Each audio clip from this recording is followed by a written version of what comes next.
Welcome to the launch of the Hydropower Sustainability Standard. The Congress draft of the San Jose Declaration says, going forward, the only acceptable hydropower is sustainable hydropower. Building on the lessons learned from the 2000 World Commission of Dams report, this standard represents the internationally recognised definition of hydropower sustainability. In a moment, we'll hear from Ashok Khoshla, Chair of the Hydropower Sustainability Council, who'll explain why and how the standard was developed. But first, a reminder that live interpretation of this session is available in Spanish and Chinese. You can join the global discussion across social media with two hashtags, World Hydro Congress or Hydro Standard. And please send in your questions via the chat box so we can put them to our panel of experts in the live Q&A coming up. If I could ask you to tell us your name and who your question is for. Joining me now is Ashok Khoshla, Chair of the Hydropower Sustainability Council. Welcome, Ashok.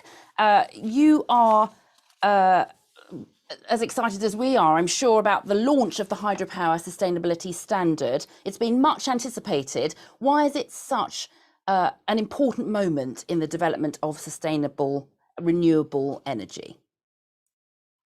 Thank you, Richard, and greetings to people all over the world who are tuned into this session, particularly the ones in Costa Rica, but also all over the other continents.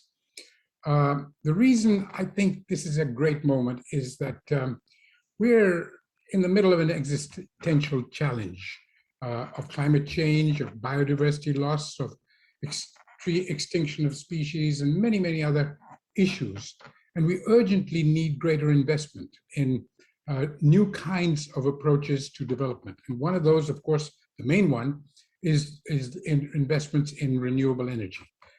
Renewable energy such as solar, wind, geothermal, and of course, hydropower.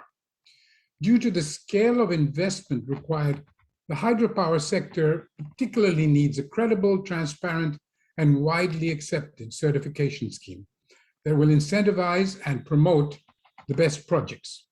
This will give communities, governments, and investors greater confidence about the net benefits of these projects and how their impacts on the local environment and the global climate are going to be mitigated. The launch of the Hydropower Sustainability Standard today marks a new era for hydropower. It is actually the first sustainability standard in the whole renewable sector. It offers an exciting opportunity to build and lift the profile of sustainable energy generally and sustainable hydropower globally. Meeting the standard certifies hydropower projects for their environmental, social, and governance performance, publicly acknowledging and rewarding projects for meeting these expectations. The standard gives a strong recognition to projects meeting internationally recognized levels of good and best practice and sets a minimum performance expectation for the sector. The standard was developed by a coalition of industry, governments, multilateral and financial institutions, civil society organizations, stakeholders from all sectors, which constitute the governing body, which I chair, and the accompanying assurance processes provide quality, consistency, and confidence in the certification scheme that we're setting up. The standard aspires to represent a powerful, distinct, and positive brand. The standard offers an easy-to-understand labeling structure to promote sustainable practice in hydropower development and operation. All projects that meet the requirements of the standard will be certified with a globally applicable and iconic sustainability label.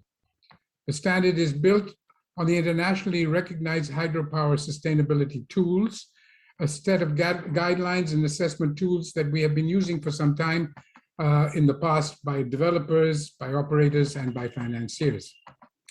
Certification has the additional advantage of aligning projects with the Climate Bonds Initiative of Green Bonds and the EU taxonomy for sustainable investment, as well as the World Bank and IFC frameworks for sustainability.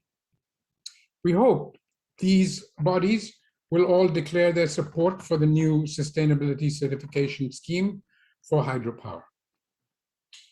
The new standard we launched today means many things to many stakeholders. For operators, the standard provides the operators and developers with a recognizable and trusted confirmation that their hydropower development is in line with internationally recognized levels of good and best practice. The standard offers an opportunity to demonstrate sustainability performance, increase public awareness, and receive recognition for sustainability practice. The sustainability rating and associated label resulting from an assessment against the standard will provide hydropower developers and operators a clear and straightforward way to achieve recognition for and communicate the sustainability of their projects to external parties. So we hope that they will all commit to implement the standards in all their new hydropower projects, including the modernizations and retrofittings of earlier projects. For governments, the standard creates opportunities for decision makers to adopt international good practice, to inform regulatory and legislative decisions, and standardize requirements in national policies and regulatory frameworks. We hope the governments will actively explore embedding the standard into their national policies and regulatory frameworks. For financial institutions, the standard allows financial institutions to encourage their clients to adopt good practices when developing hydropower projects, and we hope they will commit to embed the standard in their requirements or as minimum thresholds for financing.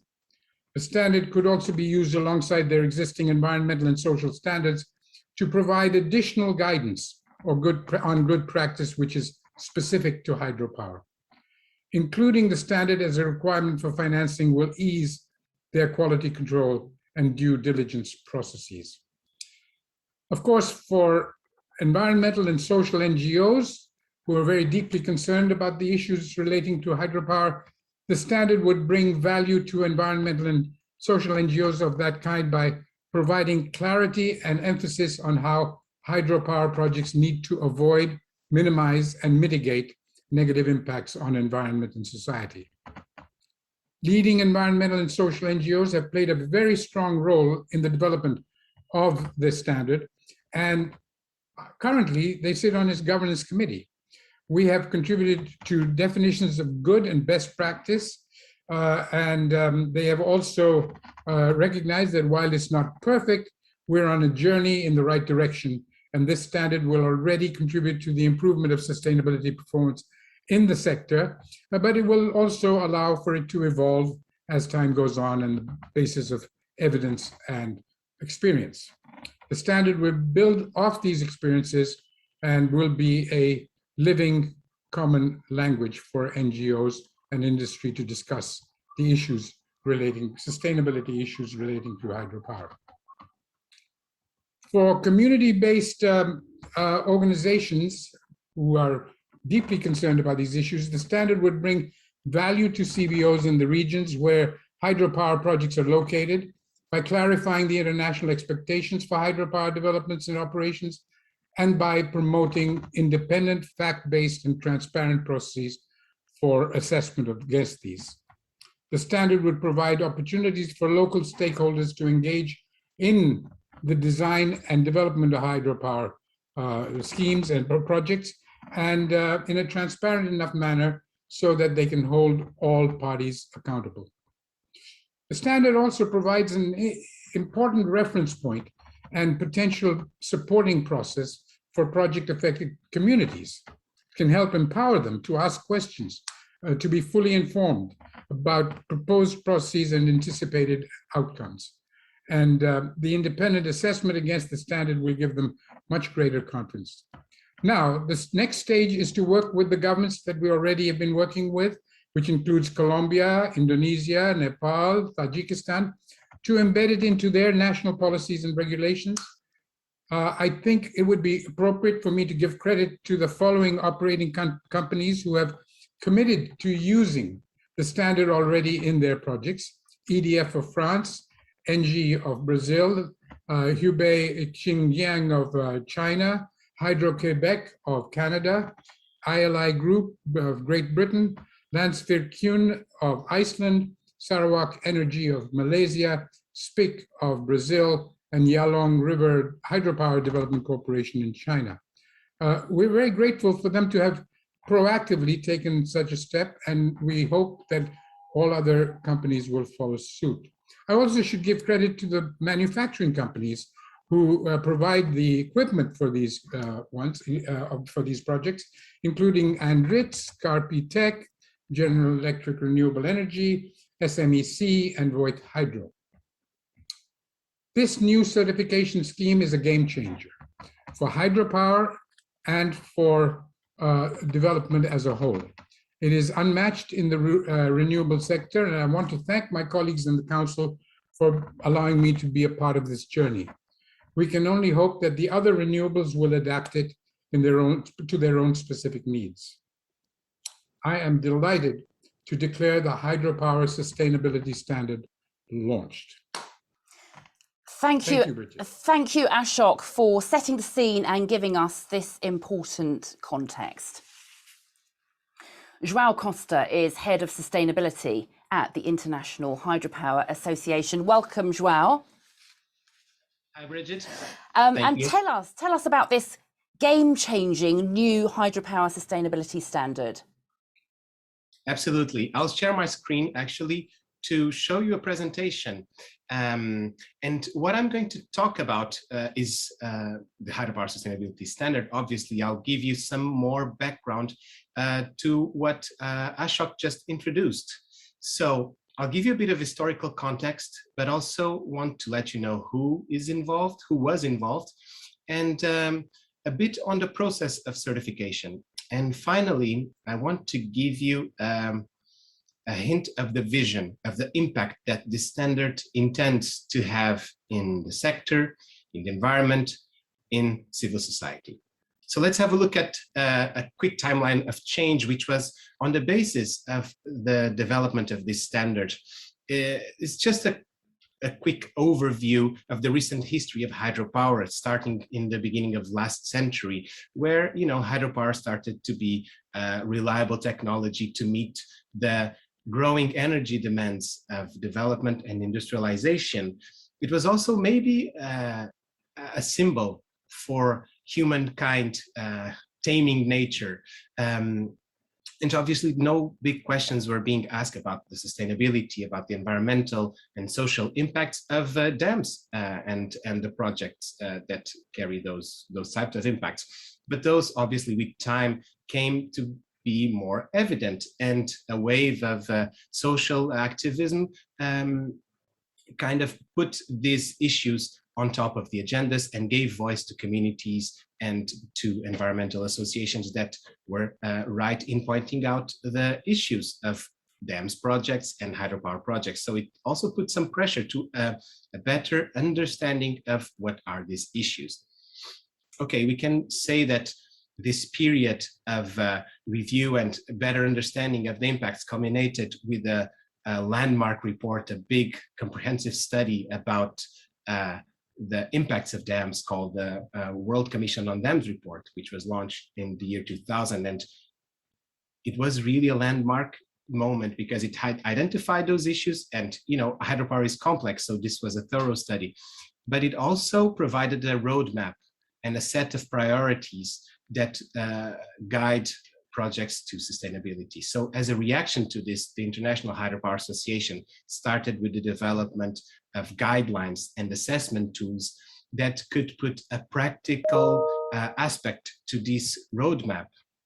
So it developed the first set of guidelines on sustainability, good practice in hydropower, and also started developing an assessment tool called the Hydropower Sustainability Assessment Protocol that was intended to evaluate projects against these guidelines, against this good practice and best practice. There's a key aspect here, which is the multi-stakeholder nature of this assessment protocol, which I will touch on more detail afterwards.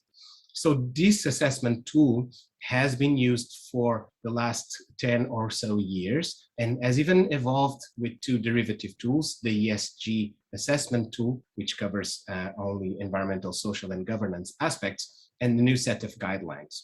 So what we have now is a set of 3 hydropower sustainability tools that serve as a guide on good practice and also serve as an assessment tool to evaluate projects.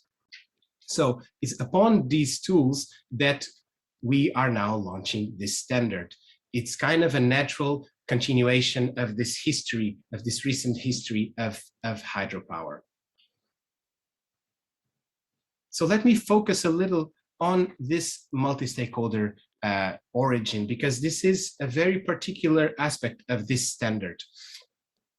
The first hydropower sustainability tool, which you saw on that timeline, was not developed only by the hydropower industry. It was actually developed by a number of organizations that gathered around IHA to discuss what is sustainability in hydropower, what are the key impacts, how can projects manage those aspects. So they sat around the table for 2 or 3 years in an open conversation, and you can see some logos there and flags that represented several perspectives on hydropower. You see WWF, Nature Conservancy, World Bank, Citigroup, so financial institutions, civil society, environmental NGOs, conservationists, and also countries. You know, we have Iceland, China, Norway, Zambia, Germany, joining this conversation in open dialogue.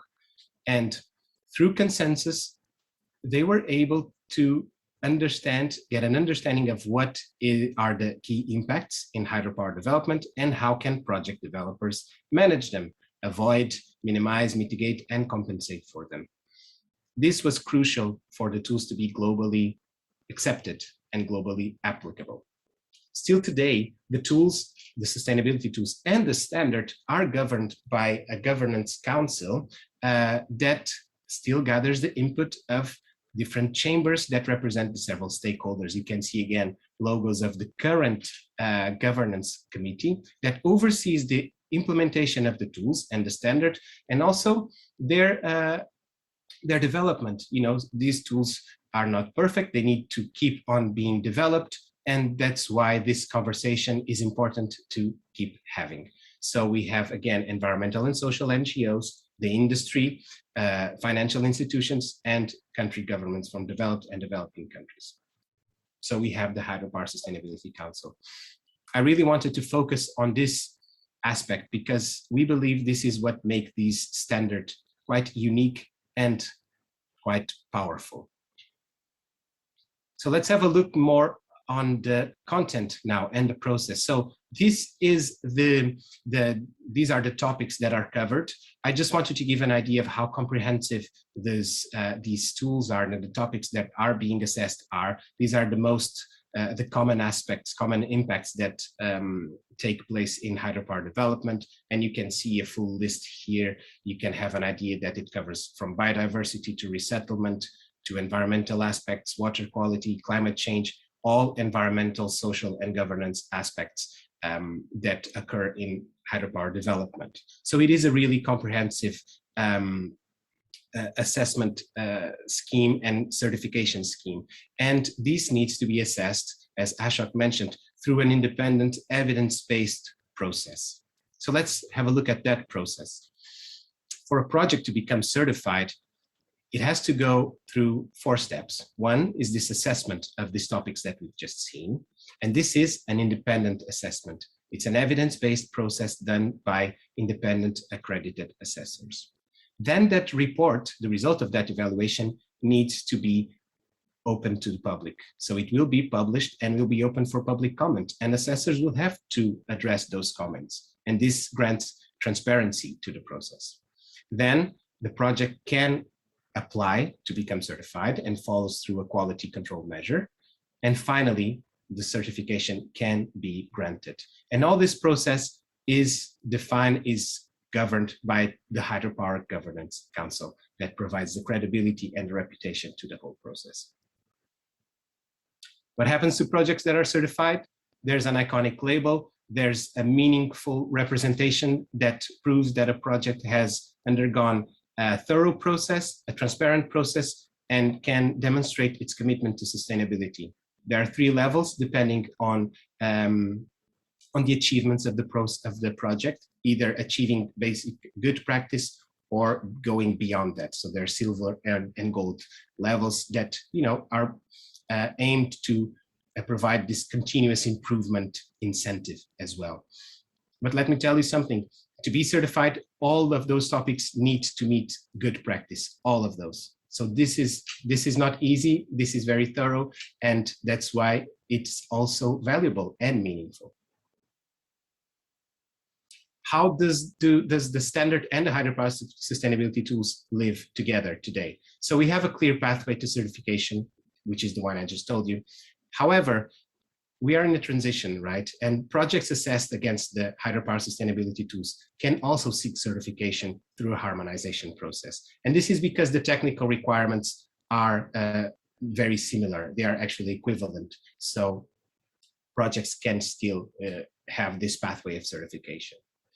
And here is where I want to do a small digression and segue into something very important, which is an ESG assessment fund. It's we would like to thank the Swiss State Secretariat for Economic Affairs, SECO, for providing a financial incentive for projects that seek certification. And this grant will part sponsor the costs of commissioning an independent ESG assessment. So through this, you can get the pathway to certification. And again, we'd like to thank SECO for this financial incentive for projects to improve their ESG performance, to demonstrate their commitment to sustainability. And this is a very important piece of the whole puzzle, very worth mentioning. Okay, so let me start wrapping up my presentation. What we now have and what I've presented you is a global standard that certifies projects that achieve good practice through a comprehensive and independent process. It's set to incentivize continuous improvement and transparency. All this while maintaining the quality that the hydropower sustainability tools already have proven over around 10 years of implementation, and the credibility of the Hydropower Sustainability Council of the multi-stakeholder perspective. And to finish up, I told you I wanted to explain the vision behind this. So we have defined a way to understand what is the impact of the implementation of the standard. We have developed a number of strategies and interventions at policy and promotion level that will eventually lead to certain outcomes and a vision and impact. But I want to focus this on the outcomes and impact. What we really are looking for is, an increased adoption of sustainability principles, an increase in knowledge and trust in sustainable hydropower through an evidence-based communication, right? And greater transparency and inclusivity. What we really want and looking for is a world where all hydropower projects enable healthy ecosystems, resilient infrastructure, good governance, and prosperous communities. Thank you very much, Bridget. Back to you. Thank you, João. Earlier, we spoke to Iceland's Minister of Tourism, Industry and Innovation, Þórdís Kolbrún Reykjafjörð Gylfadóttir, about what the sustainability standard means for Iceland, a hydropower-rich country. Dear distinguished participants at the World Hydropower Congress, I would like to use this opportunity to congratulate us all on the launch of the Hydropower Sustainability Standard.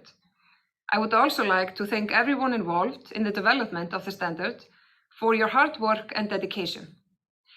And let me say that I am particularly proud of the involvement of Icelandic stakeholders, such as Landsvirkjun and the Icelandic Energy Authority, who have been involved from the early beginning in the making of the Hydropower Sustainability Protocol, which is now becoming a standard.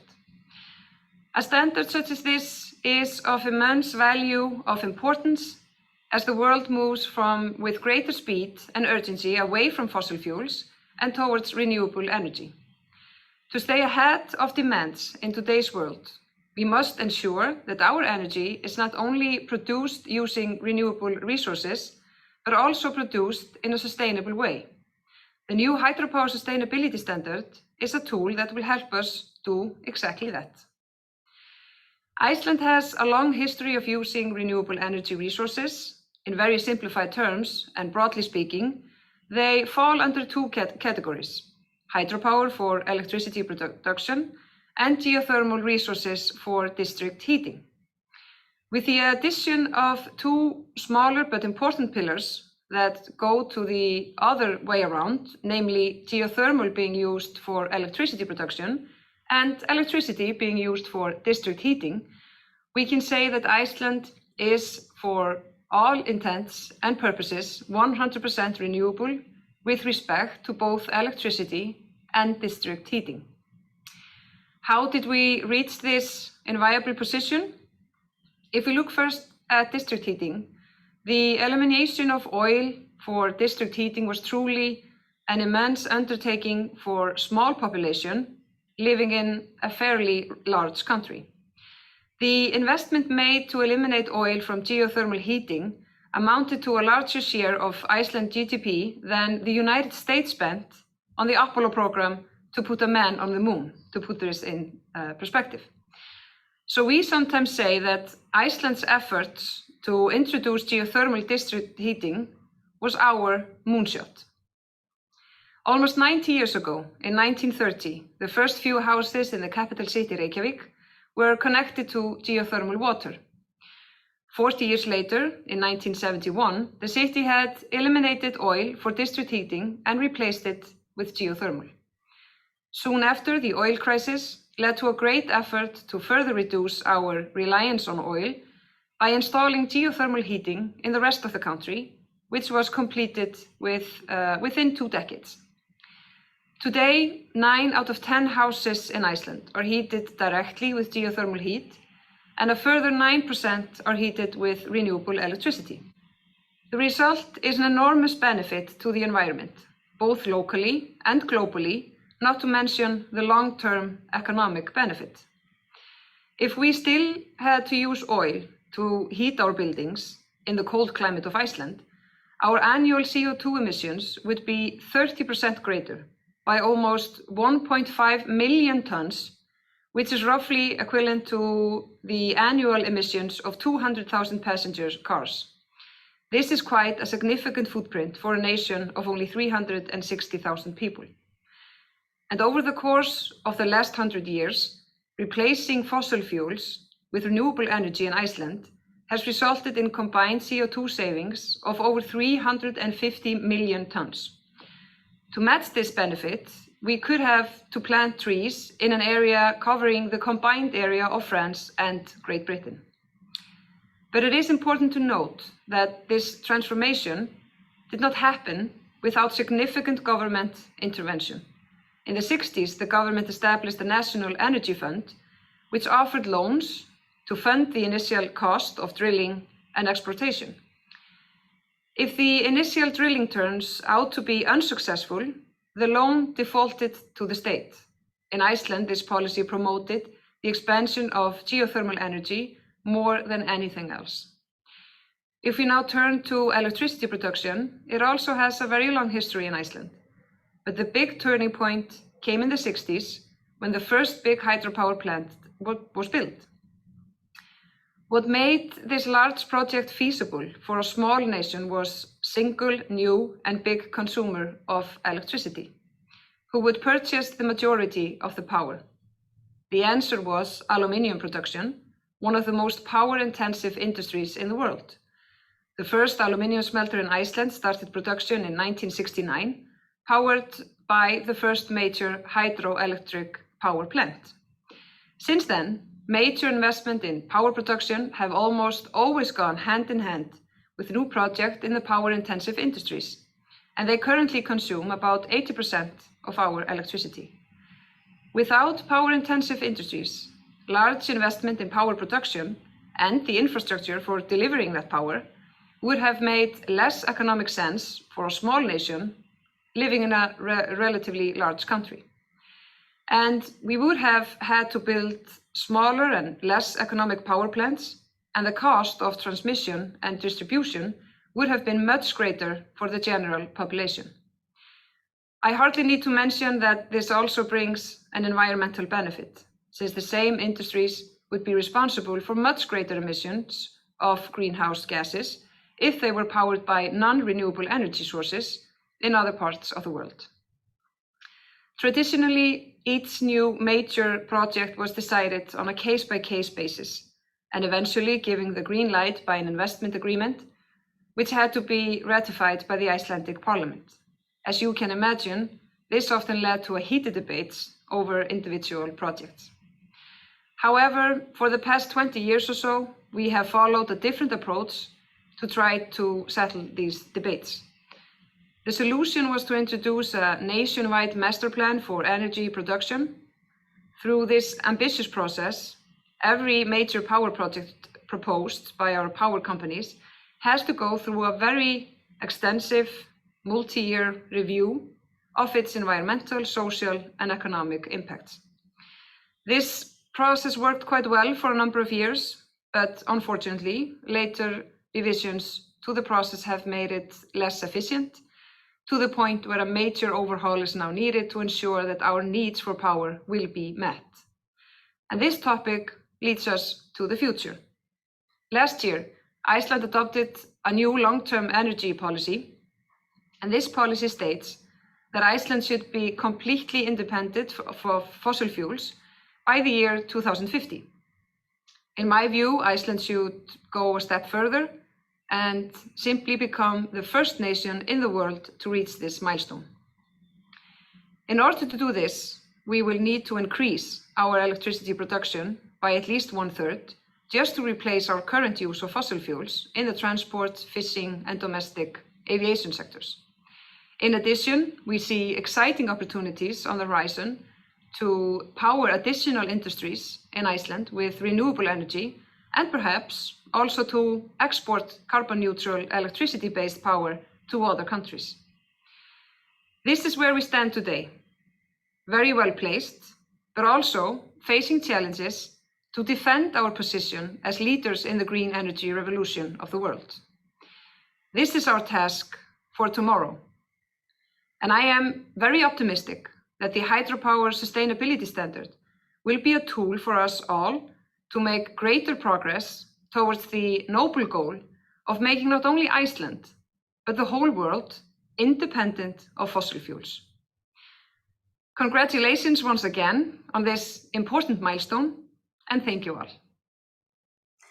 Now we're going to hear from Professor Wang Xiaogang, Vice President of the China Institute of Water Resources and Hydropower Research. We caught up with him earlier, and he told us what the sustainability standard means for Chinese hydropower development. 女士们、先生们，大家好。 Ladies and gentlemen, good morning and good afternoon and good evening. I'm Wang Xiaogang from China Institute of Water Resources and Hydropower Research. It's my pleasure to witness the official launch of the Hydropower Sustainability Standard.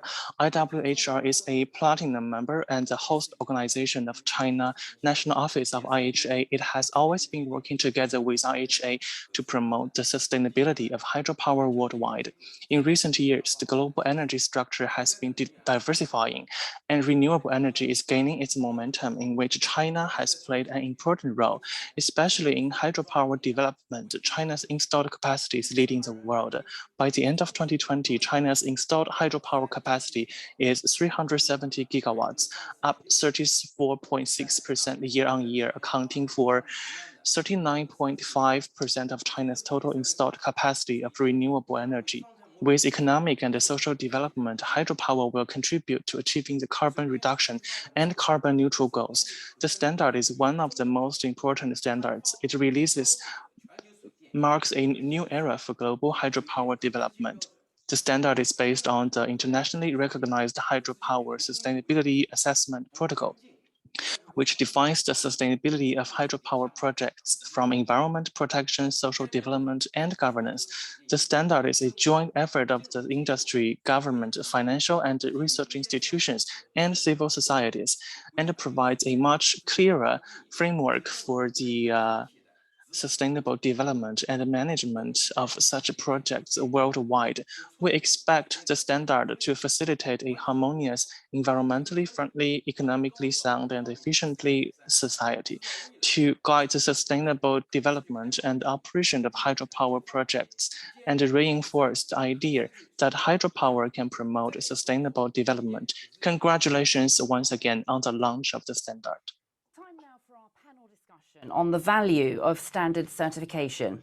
I'm delighted to be joined by leading experts in energy, finance and politics.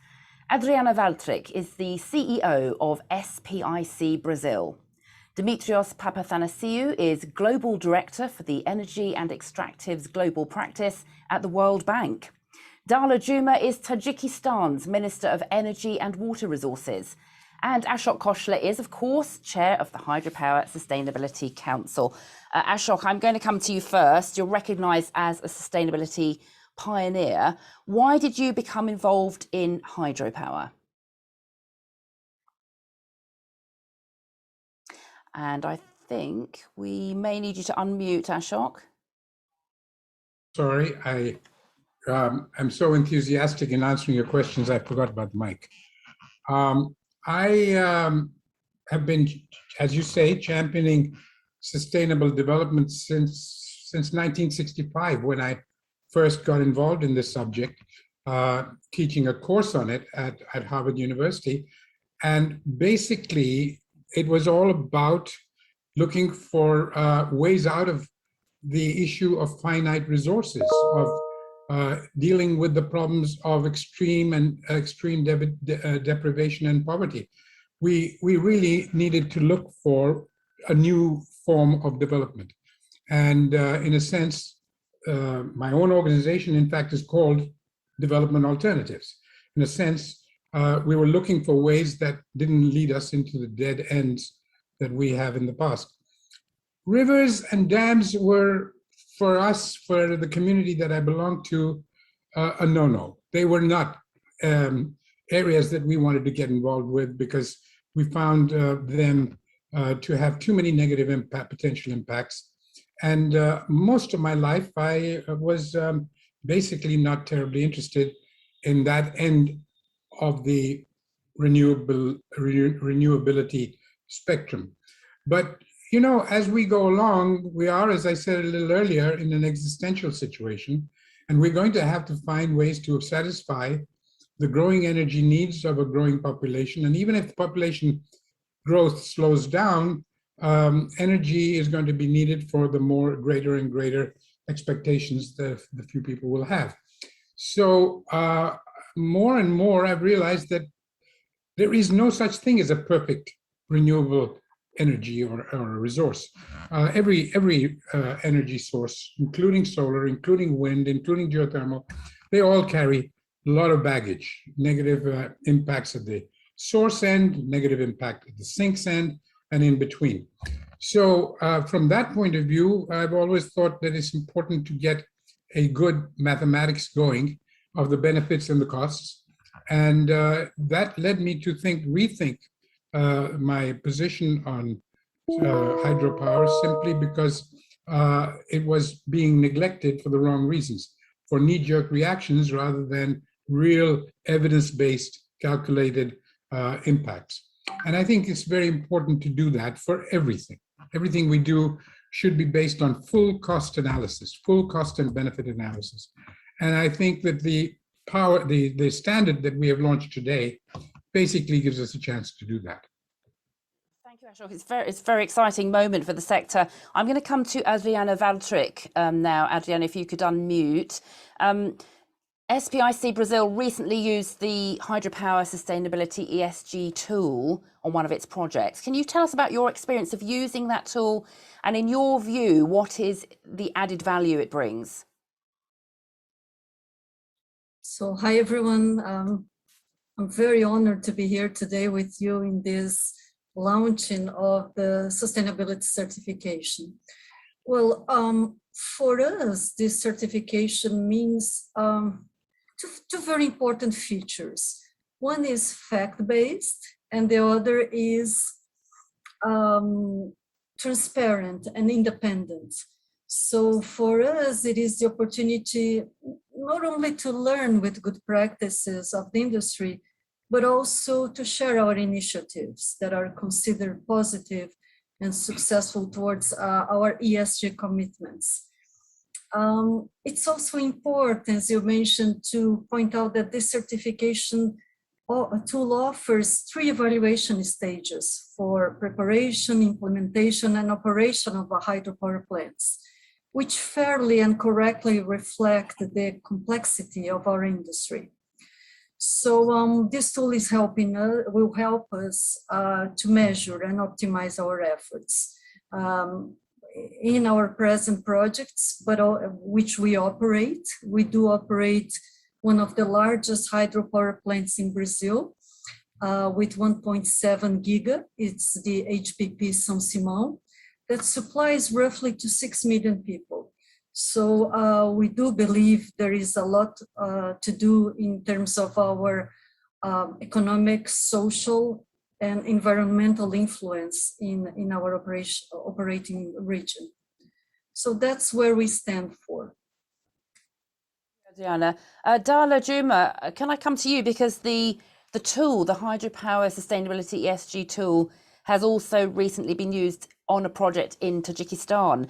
And of course, the new sustainability standard is based on internationally recognized hydropower sustainability tools. So my question is, what impact do you think the standard will have as more projects around the world are assessed against these standards for best practice? Well, thank you very much, and special thanks to the organizer of the session. I think the topic is of high importance for Tajikistan, where over 90% of electricity that we produce comes from the hydropower. So I'm very pleased to see that the hydropower is now seen very close as a renewable energy. Indeed, we do apply these tools, and the intention is to better understand these tools and certainly make it a I would say general practice, not for the sake for it, but we do believe that, and I think we're in a learning curve to learn what is there for the government, for the private sector, and of course for community base and for all the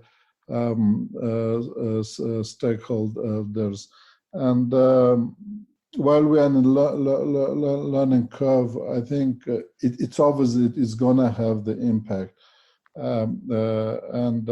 For us, several questions that coming actually to my mind, and I'm really thinking it from the different backgrounds, other than being with the government, having as Adriana running different utilities as a private sector, working with international NGOs in the past. I understand that how complex can be. I think in this standards, the key word for us is sustainability. So we as a government are very keen on the sustainability, because by the end of the day, it's the government who is providing the necessary services to its people, have to make sure that such kind of investment are sustainable. But the standards, and I'm putting this as a question going forward, is it a bottom-up approach or is it top-down? Are we, we have many standards, and I see our colleagues from the World Bank, Dimitris, and these tools and standards are applying with the World Bank environmental social standards, which are exercised on their own. And we, of course, always very grateful to our development partners, including the World Bank, where, by the way, we are now going through the modernization of our major hydropower plants, and the World Bank is there with us. SACO is there with us to support with this one.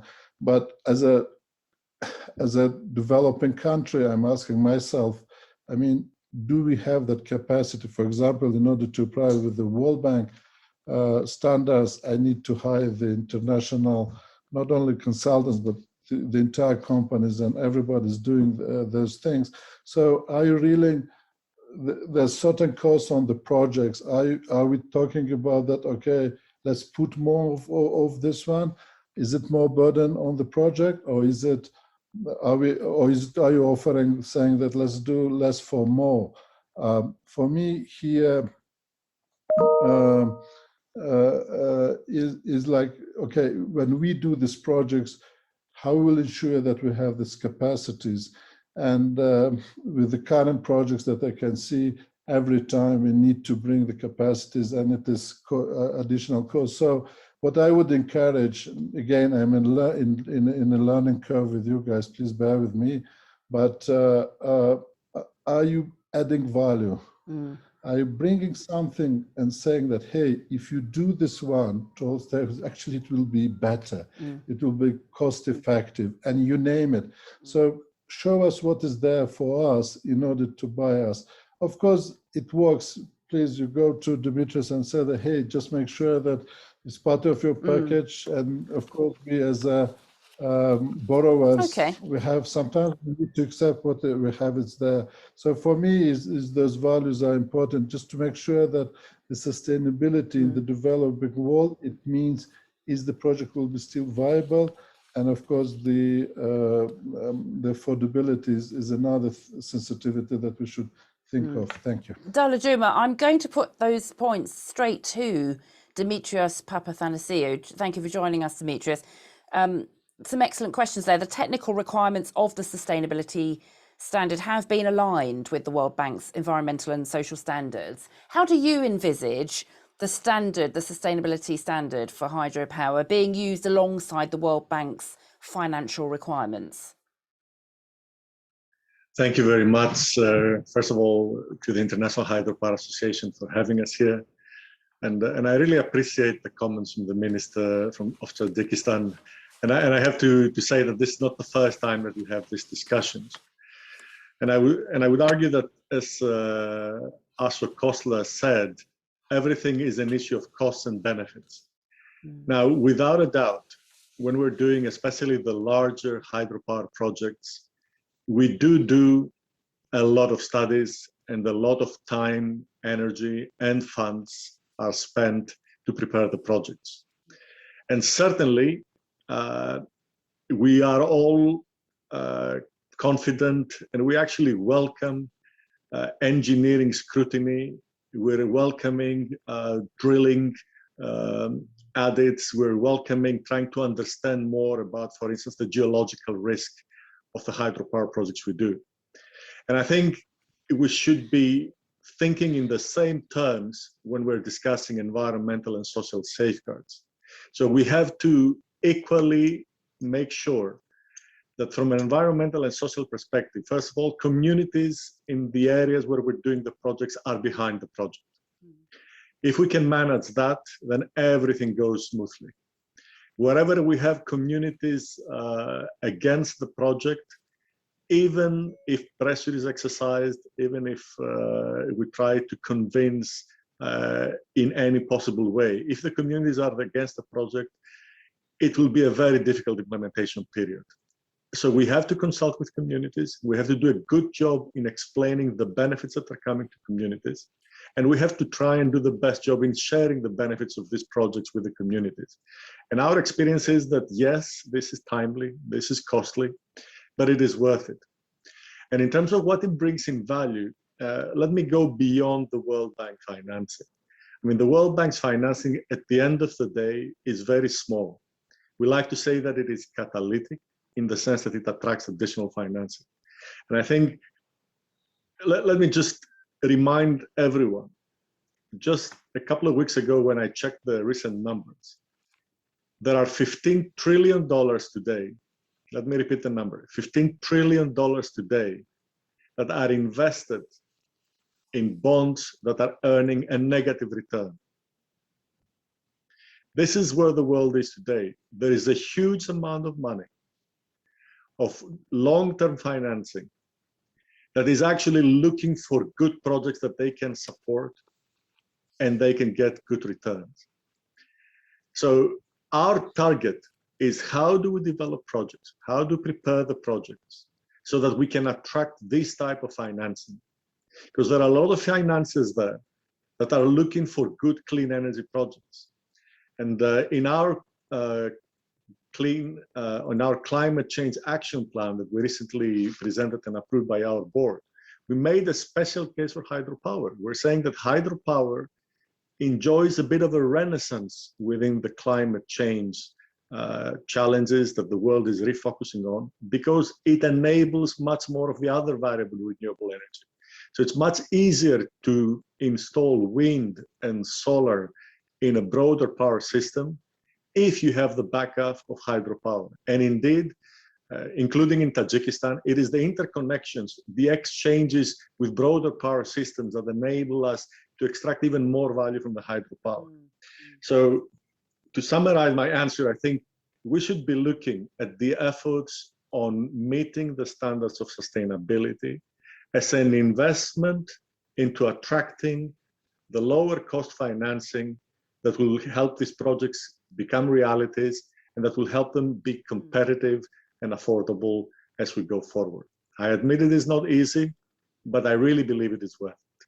Thank you. Dimitrios, thank you very much for that really comprehensive view from the World Bank. We're about halfway through our discussion now, so I'm going to go a bit more quick fire to you, and I'm going to come next to Adriana to pick up on some of those points. Give us your perspective on how important it is to achieve standard certification in terms of engaging with communities and civil organisations. Those points have been mentioned a couple of times now in our discussion so far. What's your view on it, Adriana? Yes, indeed. I very much agree with the consideration that this standard is a very important analytical tool that catalyzes a productive debate, therefore optimizes our efforts towards sustainability and environmental goals. So the debate and the framework are very important. We may not know all the answers, but we will have the perspectives, the comparisons, and a way forward beyond intentions, fact-based. So that's very important for us. Companies in the energy sector in Brazil are major actors, as I mentioned before, in social, economic development and environmental efforts, and by consolidating a new sustainable energy era. So this standard creates a new and assertive communication among energy companies and their stakeholders, which will certainly impact the future. So that's my take on how important it is, this launch today. I'm going to come back to Ashok Khoshla now. Ashok, we heard there about the importance of engaging with communities and civil society. What's your message on that and on implementing the standard and embedding it to hydropower operators worldwide?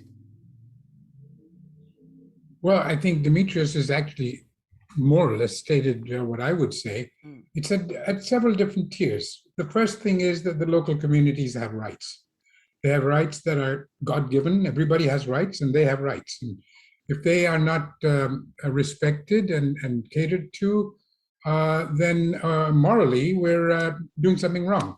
Legally, often we will be doing something wrong too, because most countries have legislation and regulations that are meant to ensure equity and social justice and you know, the caring of all kinds of communities in their society. So at the very top, it's a bad thing to do to neglect the local people. The second he mentioned quite rightly is, and so did Dallaire, that they have a practical need for energy, and if you're going to plonk several gigawatts in the middle of their community and not give them any, you're obviously being unfair, and you're also being essentially self-defeating, because you're going to alienate them. You're going to make it very difficult for them to feel warmly towards the project, towards the industry. And then at the bottom end, there is simply the need to make the investment work. And the World Bank, if I'm not wrong, Dimitrios, went out of the business of dams for quite a long while, simply because they were not able to make them pay adequately because of the local resistance. And until we recognize that that has to be taken care of, it's self-defeating from the investor's point of view, not to have the local people on your side. So all three previous speakers, including Adriana, have addressed this, and all I can say is summarize it by saying probably the most important stakeholder, the most important single stakeholder in this whole game is the local community, for all reasons, for moral, for legal, and for practical and economic reasons. So I would say that's a no-brainer. Dalo Juma, I saw you nodding there as Ashok was speaking. Let me come to you next. Tajikistan is heavily dependent on hydropower for its electricity. How important would you say it is then for this global standard to be in place for the sector as it develops and fulfills that need for clean energy? I think it does. And colleagues here were talking about that in Tajikistan. The hydro development for us is, because of its scales and significancy, it's not seen on the national scale. It's very much have a regional dimensions. And of course, and normally those projects do require investment from different financiers, including the development partners. So I think all those development partners have to speak the same language, and it's clear that as you going for such significant projects, for example, with the World Bank, we are doing 2,700, sort of 3,000 megawatt rehabilitation, increasing the capacity by additional 10%. We're building the 3,600 megawatt greenfield hydropower plant, and we always, because there's so many stakeholders, we certainly need to have at least common standards that everybody speaks the same language, so that we can certainly attract the financing, and as here colleagues were mentioning, that to keep it competitive. Having said that, what I'm hearing so far, it is a top-down approach. I still believe that there should be room for bottom-up, so that to convince everybody. And I absolutely agree with you that at first stage it's a community and going forward. Okay, we're almost at the end of our discussion. I'm going to come quickly back to Dimitrios Papathanasiou. Very interesting to hear you talk about the 15 trillion dollars or pounds, forgive me, I can't which currency, but a huge amount of bonds which have a negative return at the moment. How do you think financial institutions can use the Hydropower Sustainability Standard to encourage their clients to adopt good sustainability practices? I think, first of all, they are looking for projects to finance, and they're looking for good projects to finance. My sense is that projects that meet the sustainability standards can distinguish themselves and appear to be more attractive to investors. I think this is the way that we should be thinking about this. And if I may, because I think the Minister Juma made a really, really good point, which we face not only in Tajikistan, in other places, even a more acute difficulty, which is the capacity. Briefly, if you can, please. We're almost out of time. The issue is we have the standard, but the real point then is how do we get it implemented, and how do we make sure that the countries that need to implement this are helped with resources so that they can develop their own capacity to implement the standard, and we can reap the benefits for which we're working on. I think the Minister is absolutely right on that point. Thank you. Thank you, Dimitrios. I think we've got time for 2 questions. So I'm going to ask you to be brief. Adriana Valtric, looking ahead, how do you envisage the impact of the sustainability standard on Brazil's hydropower industry? Tell us briefly. It will help us to standardize the initiatives and to classify or rank all the projects in the country, both the ones that are operating, but also the new energy projects. So it will bring us all into a common ground so that we can all see our challenges together and compare projects from each other. Thank you, Adriana. Nice and concise. And Ashok, I'm going to close our panel discussion with this final question to you. What is your most important message to world leaders who will be attending COP26? I believe that they've got to pay immediate attention to all the promises that they've made since Paris, in fact, from the time of Kyoto, but certainly at Paris, and now in Glasgow, they're going to make more promises, and they've got to start implementing them.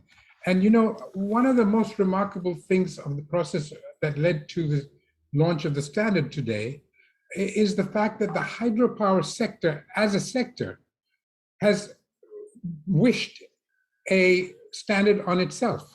It has decided that greenwashing is not enough. It's not going to get them, you know, more and more projects. You have to basically have accountability. You've got to have transparency. You have to have legitimacy in the eyes of all these constituents, not just the financiers and the governments and the local people and the communities, but in fact, virtually the public. Yes. And that, I think, is what Glasgow needs to understand, that it cannot go on putting the day off when they have to take hard actions. Thank you very much. Time now for our audience Q&A, where our panelists answer you directly. Thank you to everyone who has sent in a question already. And if you haven't done that, there is still time to pop one in the chat box. We'll answer as many of you as we can. And please tell us your name and who your question is for. So our first question is for Adriana Valtric. Adriana, I don't know who's asking the question, but the question is, SPIC Brazil has committed to being among the first hydropower developers to certify a project against the new standard. What was the driving reason, and do you think others in Brazil and across the Americas will follow?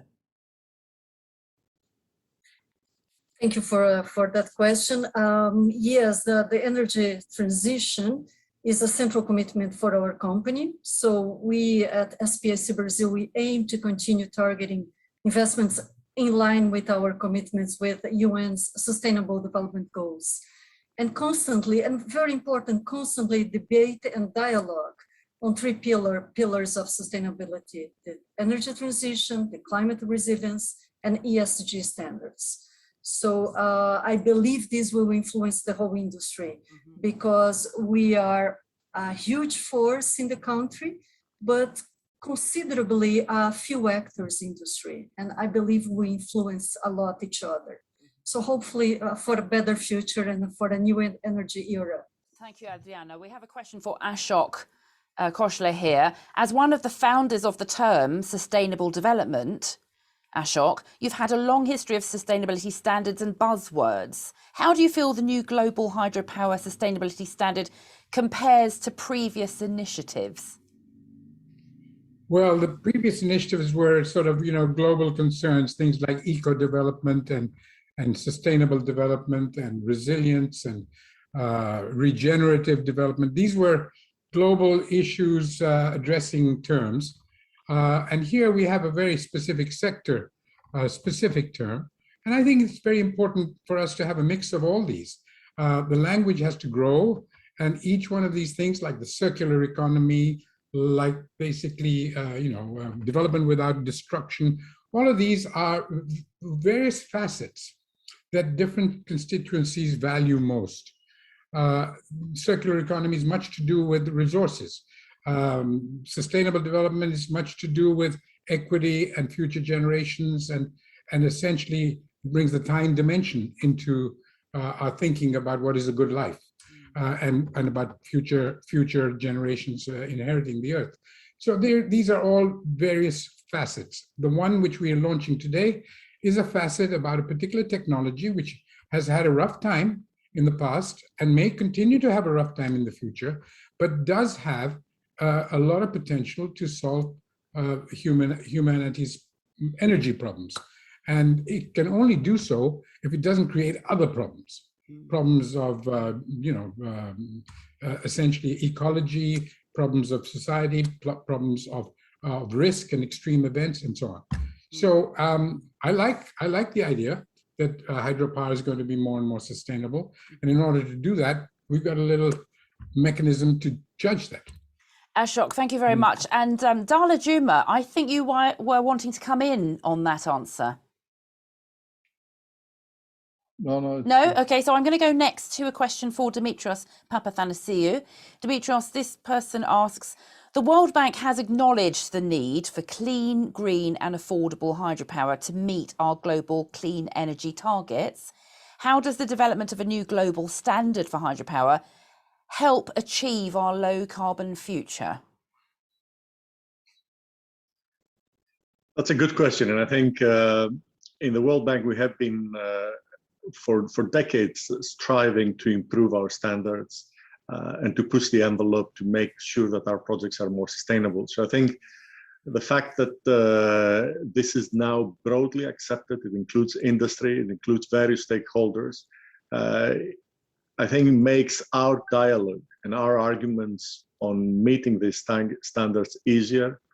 I think our next challenge is how do we implement this? How do we build capacity across the world and within the industry so that we can have an efficient and affordable use of these standards as we go into implementation. Thank you. Thank you. Another question here for Ashok Khoshla. Ashok, coming back to you, for the countries you plan to work with to embed hydropower sustainability standards in their policies, will there also be a need to build simultaneously the capability in their regulatory commissions? Is there any support from international bodies to this end? Absolutely. They're going to need to build their skills, their capacity, their institutions, their legislative and regulatory frameworks. They're going to have to build institutions that can deliver what the public expects from them in the way of green, clean hydropower. So the answer to your question is yes. The question is yes. They will need that. Ramesh Vaidya is posing that question. Sorry to interrupt. It's from Ramesh Vaidya. So you're speaking to Ramesh now. All right. So Ramesh, what you got to understand is that building these institutions and frameworks and capacities requires a certain amount of financial support to governments that often don't have budgets for this purpose. And that comes from very, very helpful, how would you say, bilaterals and multilaterals. Bilaterals like the Norwegians, NORAD and SECO from Switzerland. And I hope that other countries, including Germany, will be able to contribute to these kinds of capacity buildings.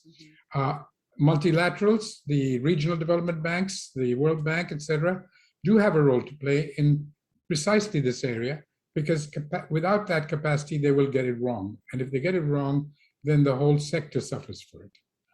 Thanks to Ramesh Vaidya for that excellent question. And I'm sure that comprehensive answer has helped you to understand the position.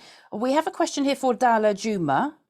Dala, the question is, Tajikistan has ambitions to provide clean electricity around the region through an interconnected regional grid. How does the certification against the new Hydropower Sustainability Standard fit into those plans? I think it certainly perfectly sits with. It will, such certifications, and here my colleagues were talking a lot about the transparency and making the projects complying with all the required standards. I think it will certainly will help us, as I said earlier, in terms of making the project attractive, compliant, so that, as Dimitrios said, that there's about $15 trillion sitting there. So it's got those kind of things, I think, are there. And then the certifications, and I think to some extent, in order to get the certifications, whether it's international standard, and especially again, I certainly fully support the concerns that both Ashok and Mitras were saying in terms of capacity of the international practice or standards we could apply. But I think when it comes to the also adaptations of the into the national level of those standards, I think it's important to make it as relevant as possible and also to build on the local know-how that can be done. But for the regional projects, it's absolutely a must, and I think we as a government cannot undermine it. So quite a big opportunity to be an exporter of that technology and its benefits around the region. Adriana Valtryk, as an operator using the ESG tool, what's your advice to other operators who perhaps aren't using it yet? What would you say to them about the benefits of using that? Is there anything you would urge them to do now? Or is there advice you have on other aspects of what we've discussed today to your fellow operators? Well, in our experience, it does organize the intent of going from words to practical implementation. So using the ESG standards and the certifications has helped us to plan and to analyze how our efforts were doing and what was positive or not. And also it brings the collective to the efforts. So we bring together government, regulators, investors, funding agencies, NGOs, and very important communities and society. By simple and understandable targets and understandable way of talking about those initiatives that could be very complex in technical terms, but we need to translate them in facts and easy to understand figures. So our experience has been of better understanding and therefore better implementation and better results. Thank you very much. So in summary, I think you all would agree to this statement that it is a really momentous day for the hydropower sector, the launch of this standard. And it's also, as we've heard, the first such standard in the renewable sector. So just a very exciting day for the industry and a great opportunity for all involved. That's all we have time for in this session. Thank you again for your questions, and my thanks to our excellent panellists, Adriana Valtryk, Dimitrios Papathanasiou, Darla Juma and Ashok Khoshla. With today's launch, Sustainable Hydropower has proudly declared itself ready, willing and able to be part of the solution to climate change, working together with other renewables. This is a message it will be taking to the United Nations Climate Change Conference, COP26. Remember, you can follow the Congress events on the attendee website or using the hashtags World Hydro Congress and Hydro Standard. Don't forget to comment on the San Jose Declaration on Sustainable Hydropower by visiting the Congress website, or you can find it at www.hydropower.org/declaration. We look forward to you joining us tomorrow for sessions on climate resilience, safeguarding future energy systems, and on women in hydropower.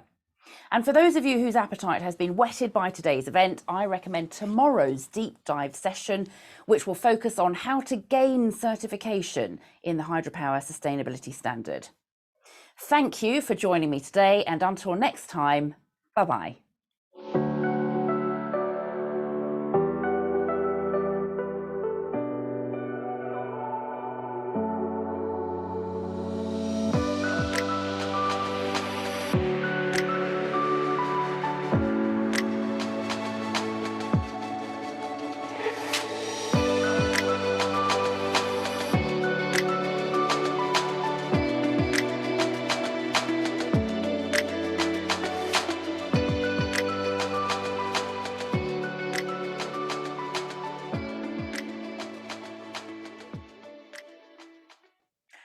Hydroelectric energy companies around the world are striving to improve their sustainability.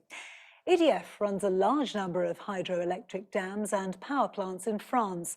We went to the French Alps to find out how they're managing to increase their energy output whilst protecting the local environment.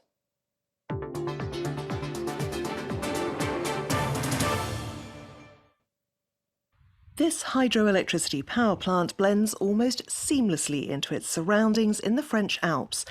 Most of the inner workings of the Romanche-Gavet site are set deep inside the rocky core of the Beldon mountain range.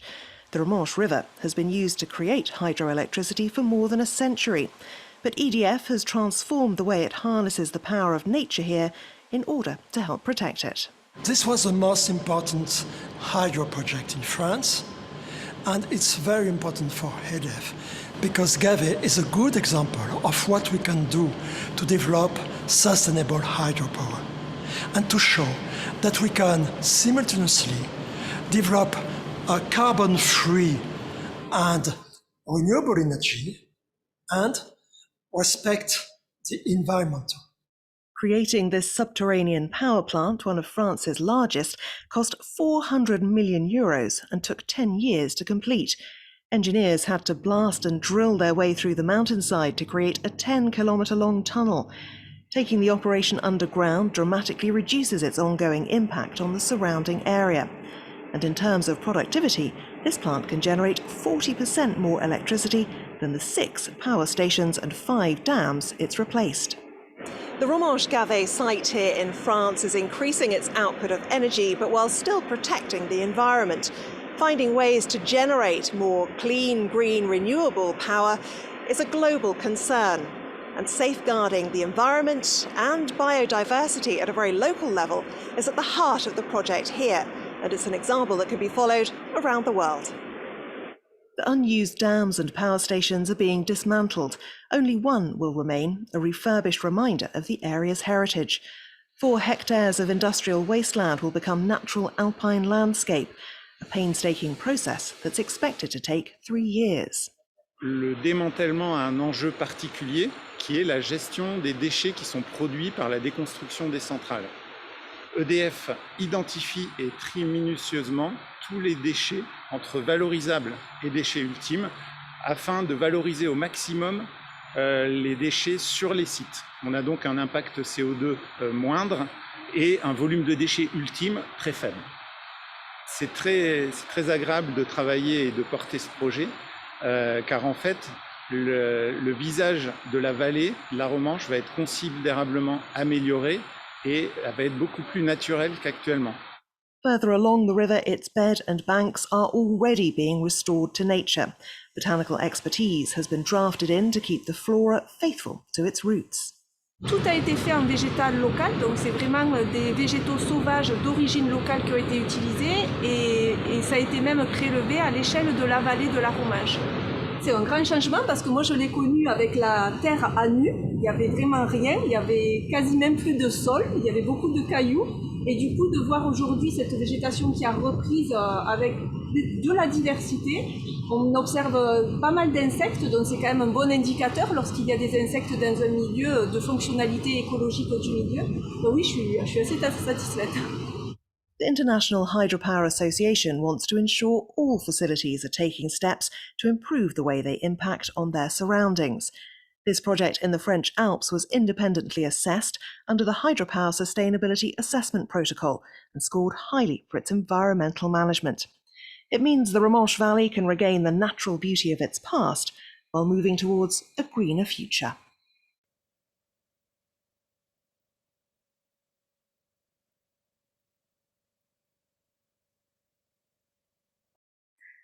It's becoming increasingly clear that hydropower has a vital role to play if the world is going to meet the climate targets set as part of the Paris Agreement. Sarawak Energy has committed to playing its part through sustainable hydropower, but also through the development of green hydrogen. We've been finding out about the technologies it's funding.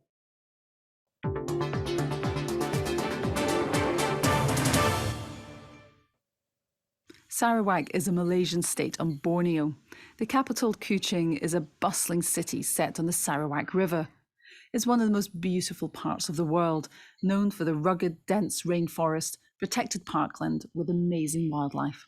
Sarawak has an abundance of natural resources that have been harnessed to light up the state using predominantly renewable hydropower.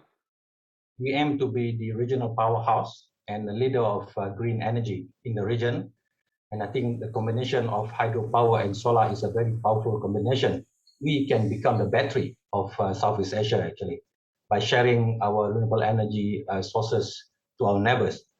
Sarawak Energy has decarbonised its power system by 68% since it shifted its focus to renewable hydropower in 2010. It's also committed to the United Nations Global Compact to encourage businesses to adopt sustainable and socially responsible policies. We're the first corporation in Malaysia to sign to 1.5 degrees C commitment. It's a voluntary commitment by us, and we need to commit to our targets, and then we need to monitor it, how we're going to achieve it by 2030. A major UN scientific report has warned human activity is changing the climate. Companies need to act fast. Sarawak is focusing on new clean energies, including green hydrogen. So how do you make green hydrogen? Hydrogen is produced by a process known as electrolysis. An electrical current is used to separate hydrogen from oxygen in the water. If the electricity used in the process comes from renewable sources such as hydro, then the hydrogen is green. Sarawak's hydrogen production plant and refueling station at Kuching produces enough green hydrogen to power up to 5 fuel cell buses and 10 fuel cell cars per day, all with zero carbon emissions. It's a small beginning. Producing green hydrogen is expensive, so you need to scale up. If we can scale it up, and then part of that will be for export to countries like Japan and Korea and Taiwan. And then part of that will be used for local transportation. And I think then we can push the cost down to a level where it can be very competitive compared with international combustion engine. 3 million people live here. A quarter live in mountainous areas, some very remote. The government strategy aims to light up the whole state by 2025. Currently, while its cities are fully electrified, 3% of the rural population remains to be so. The plan is to extend the grid where possible and to deploy off-grid renewable schemes to the most remote areas. We hope that by 2023, we will be able to supply all renewable hydropower to all places in the state. And for the remote areas, we will be using solar and micro hydro to supply power to these people. And we are hoping to achieve 100% electrification of the state before 2025. Bukun Dam is one of the highest concrete-filled rock-face dams in the world. Sarawak Energy also operates Batang Ayer and Murum and is building Balai downstream. If not managed, building huge hydro infrastructures risks damaging the environment and communities. The Hydropower Sustainability Assessment Protocol gives companies a full view of the impact of projects. We adopt the protocol, the HSAP, 26 topics, stretch from technical, economics, financial, technical, and then social and environment as well. We need to look at a holistic perspective. Joan is an environmental scientist. She is part of an assessment team trained at the International Hydropower Association Sustainability Academy. Now it's more than 20 people in the team. So we were set up in 2014. We were proactively trying to manage our risks and ensure that we continue to comply with the international good and best practices. So at that time, we tried to establish ourselves as a renewable hydropower specialist. The aim is to become the sustainable battery of Southeast Asia. I grew up in Sarawak, and we are blessed with green forests and clean air and great environment. And I would like to see the same for my children and my grandchildren as well.